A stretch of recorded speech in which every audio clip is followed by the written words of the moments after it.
Hi, welcome to RockOnAcademy.com. I am Mr. B, and we're going to talk a little bit about learning guitar. There's lots of information out there, and as a guitar instructor, I've heard everything. And I want to set some things straight because I'm afraid some of these myths that are going around might even stop people from learning guitar. So let's set that straight. The three myths I hear all the time is that it's important to start young. The second is that you have to learn to read music, and the third is that guitar requires some type of special ability. Of course, none of those are true, and let's clear it out and let's take each one of those in detail and go a little bit beyond that. First of all, I want to speak to the parents, because parents come to me and say, I want to start my child young. And I understand if you're going into playing a classical instrument and such as violin or studying opera, but in guitar it's not that. Guitar is not going to be an Olympic sport. It's a lot of fun, and usually people start around 17 to 18. You can start guitar at any age. As a matter of fact, I really like to tell the story about Pat Martino, a great jazz guitarist who had a brain aneurysm at 35. He had amnesia. He couldn't even remember playing guitar. But through his friends and listening to his old recordings, he relearned guitar. And after about a 10-year break, he became the guitarist and just carried on with his career. So all of the recent research in brain science is really showing that you can learn guitar at any age. And there's a recent book out by Gary Marcus who chronicles his learning of guitar and puts the science and the most recent science into showing how it can really be a great opportunity to learn as an adult. And those old thoughts of critical learning periods that you really had to go through really are not true. You can go through and learn at any possible age. And there's just more and more examples of that. Now for teaching, what I see is a child is not really ready to sit down and doesn't have the musical preferences until they get to about 6th grade. So earlier than that, you can start them in lessons, but you have to generally have just exposure to music in general is most important. A lot of that, and not in a sense where they start lessons and if they don't complete their lessons that they fail. I went through that with piano, and I think it was a very negative response for me. I believe you just want to nurture the love of that, and then when they find their own love of music, about 6th grade or so, that's the perfect time to bring them in. And then as an adult, of course, you can go through and you can accomplish anything, but your challenge will be the time with other priorities that you might have. Okay, so there's no reason to not start music because of age, right? So let's talk about the second myth, that it's necessary to read music.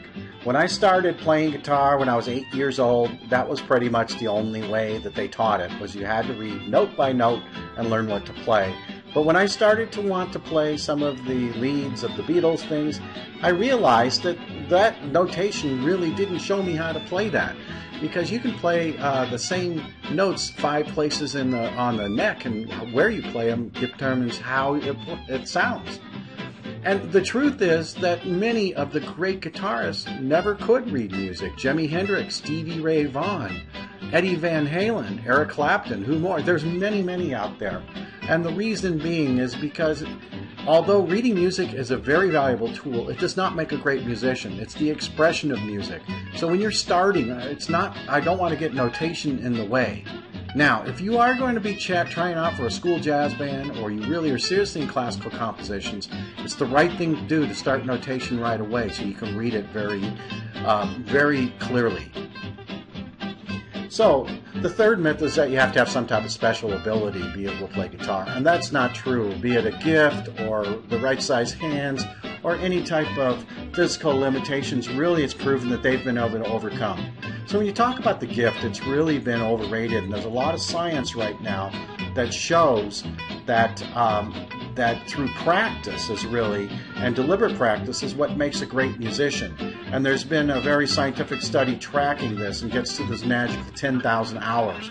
Now, to play guitar, you don't need to practice for 10,000 hours, but the reality is the more you practice, the better you will be. And that overrides any type of talent that you might have. I've never considered myself talented.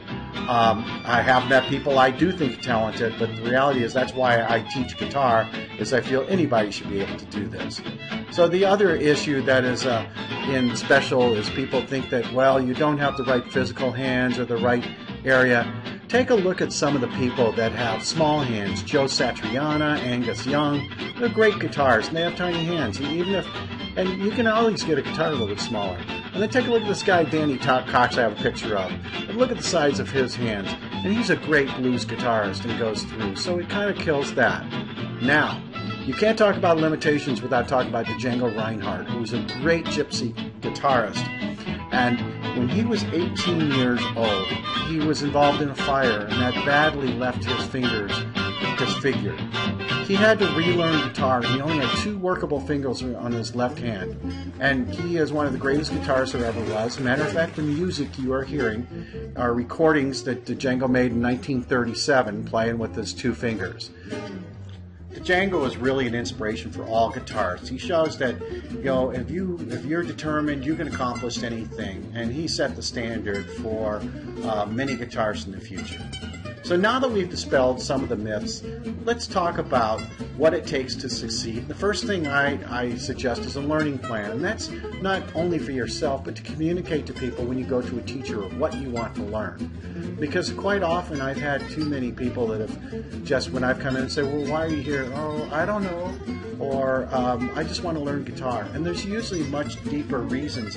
And if I don't know those, or if the teacher don't know that, it's going to be hard to really direct you in a way that really feels right for you.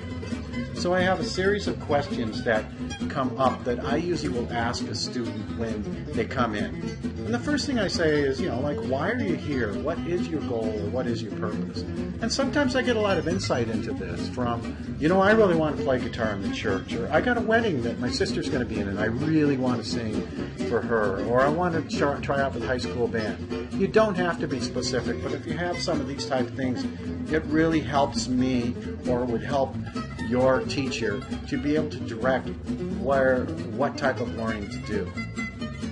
And when I know this, it really also will give me, the expectations of the students and the timeline of when we need to do certain things.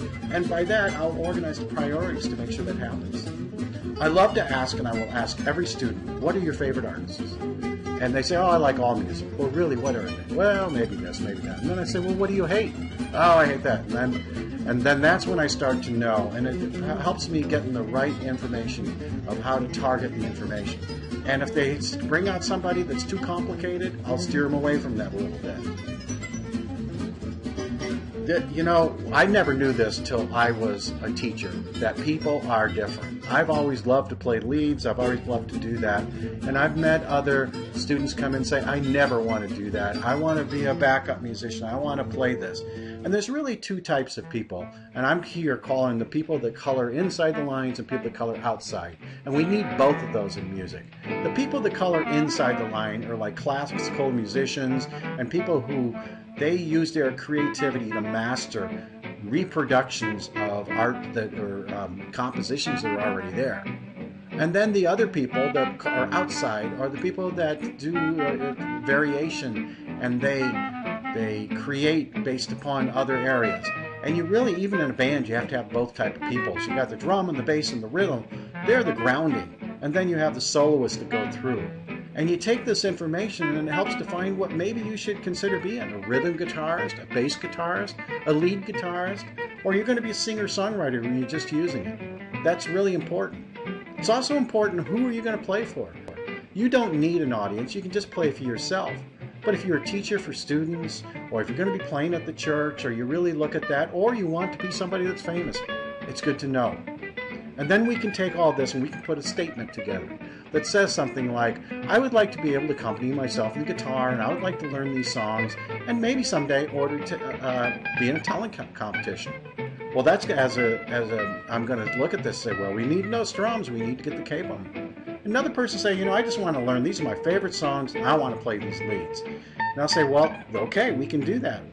But in order to play them, you also have to get up some motor coordination in your fingers. So there needs to be some exercises for doing exercises, perhaps. And you definitely need to read tab to be able to do what you like to do. And how about some play-along tracks? and maybe introduce basic scales.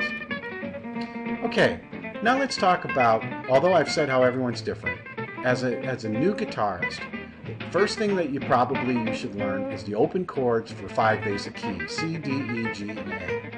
Power chords or something, sometimes I teach in the second lesson. Those are chords made with 2 or 3 strings, and they're used very heavily in rock and roll. And especially you already heard, you have to read tablature.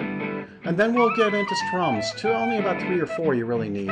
And of course, it's important to tune guitar. Then intermediate is 6 months down the road. Bar chords, which are movable chords. You start doing leads, you start doing chords by families, finger picking, cable usage. And once you get that done, maybe in the first year is where I'm saying advanced, you can get into jazz chords, fingerstyle guitar, which is alternate tunings, and then how to work in recording, how to work with band members, music theory, music notation. This is really kind of the core of what to know.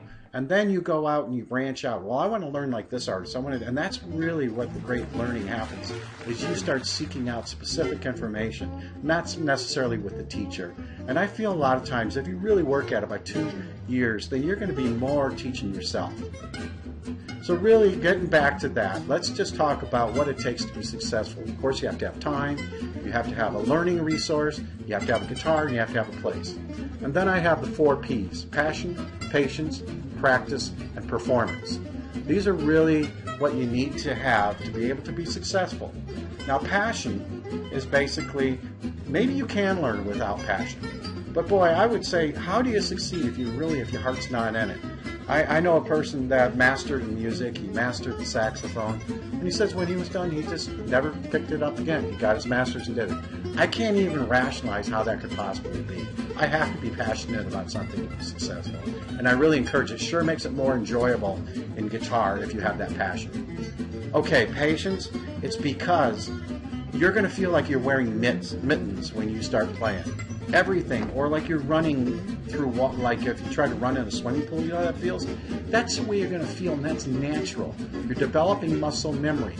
And even when you practice and it feels terrible, you are making progress. And then you'll suddenly click. And I'm just flashing back to that old chart that just shows how people improve over practice. These aren't pleasant to practice. These are working a little bit beyond your ability, and you're going to continue to do that as long as you're a musician if you really want to progress and be a great musician. That's really what it takes. Okay, and my last advice is memorize all of your songs and play them from beginning to start as you're learning them. It will help you be a better musician than just a person that plays. And if you don't do that loop and you leave things incomplete, you might not get there. And remember, balance your musicianship with your technical knowledge. You're a musician now. You just don't know all the technical things. But you can be too much technical and too much musician. You need to be both. Thank you so much, and we hope to see you at rockonacademy.com.